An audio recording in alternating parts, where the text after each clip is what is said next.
بسم اللہ الرحمن الرحیم۔ السلام علیکم ورحمۃ اللہ وبرکاتہ۔ کیا جنت میں زیادہ مرد جائیں گے یا عورتیں؟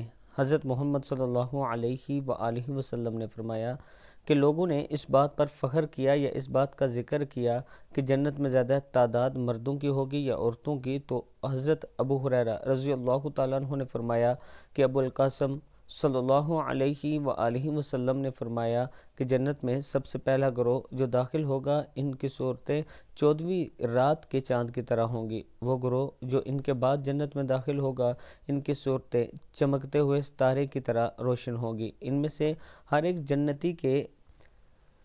جنتی کے لیے 2 بیویاں ہوں گی جن کی پنڈلیوں کا گوشت پیچھے سے چمکے گا، اور جنت میں کوئی آدمی بھی بیوی کے بغیر نہیں ہوگا۔ صحیح مسلم کی حدیث ہے۔ اللہ تعالی ہم سب کو جنت الفردوس میں جگہ دے، اور اللہ تعالی ہم سب کے حساب کتاب میں آسانی فرمائے۔ السلام علیکم ورحمۃ اللہ وبرکاتہ۔